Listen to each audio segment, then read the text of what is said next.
Welcome back to our YouTube channel. तो आज हम स्टार्ट करने जा रहे हैं Machiavelli impact of renaissance and views on public morality. सबसे पहले आज हम करेंगे इम्पैक्ट ऑफ रेनेसेंस।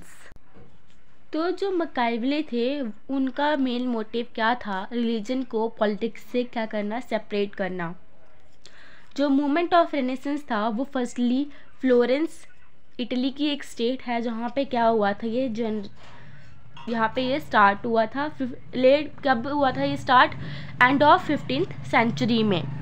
अब हम डिस्कस करते हैं फीचर्स ऑफ रेनेसेंस एरिया। जो ये पीरियड था रेनेसेंस का, इसने क्या किए, कुछ करैक्टरिस्टिक फीचर्स को शो किया। वो ये सब फीचर्स हैं। पहला फीचर है इसका advent of rationality and reason.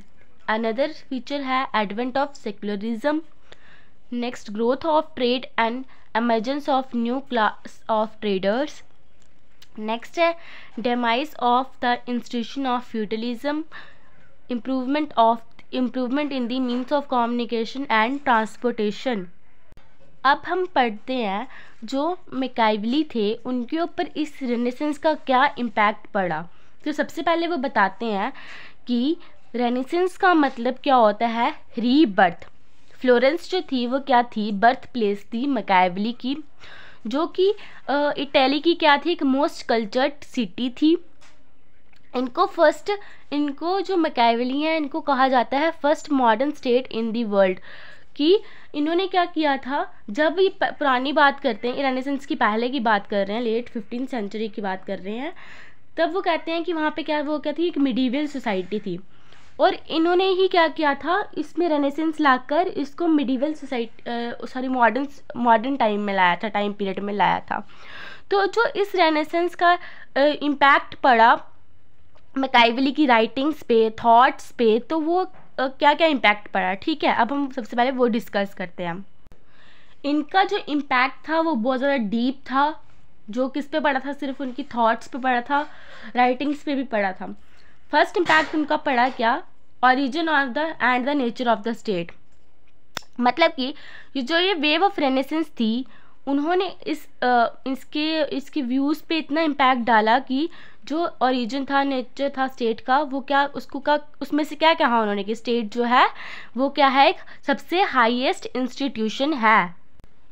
And next उन्होंने क्या करना शुरू किया, नेशन स्टेट्स पे क्या करना शुरू कर दिया, बिलीव करना शुरू कर दिया। अनदर इम्पैक्ट पड़ा, उन्होंने क्या किया, इंस्टीट्यूशन ऑफ फ्यूडलिज्म को क्या करना शुरू कर दिया, रिजेक्ट करना शुरू कर दिया। इनका जो व्यू था नेशनलिज्म का, इस पे भी इनका क्या पड़ा था, इम्पैक्ट पड़ा था। और इनका जो ये चाहते थे एथिक्स और रिलीजन को क्या करना, पॉलिटिक्स, डोमेन ऑफ पॉलिटिक्स से सेपरेट करना चाहते थे। एंड उन्होंने जो भी इम्पोर्टेंस, सेंट्रल इम्पोर्टेंस जो है वो किसको दी, मैन को दी इंस्टेड ऑफ गॉड। मतलब उन्होंने कहा कि जो भी है वो क्या है, इंसान ही सब कुछ है। नेक्स्ट, इंडिविजुअलिज्म के साथ साथ उनके जो थॉट्स थे, equality, freedom, rights of individual को लेकर, उस पर भी उनका क्या पड़ा था, इम्पैक्ट पड़ा था। उन्होंने इम्पॉर्टेंस दी किसको, इक्वालिटी को, लिबर्टी को, राइट्स ऑफ इंडिविजुअल्स को। नेक्स्ट में उन्होंने कहा कि हमें क्या है, एब्सोल्यूट मोनार्की की नीड है। किसके लिए, एक यूनिफिकेशन। अगर हमें इटली की यूनिफिकेशन करनी है तो उसके लिए हमें क्या चाहिए, एक एब्सोल्यूट मोनार्की चाहिए। नेक्स्ट उन्होंने सोवरेनिटी को सबसे सुप्रीम पावर दी, दोनों एस्पेक्ट से, इंटरनल एस्पेक्ट से भी, एक्सटर्नल एस्पेक्ट से भी। फर्दर जो क्या हुआ, उनके कंसेप्ट जो थे सोवरेनिटी और सोवरेन रूल के, वो साइंटिफिकली डेवलप्ड हुए बाय जॉन ऑस्टिन से।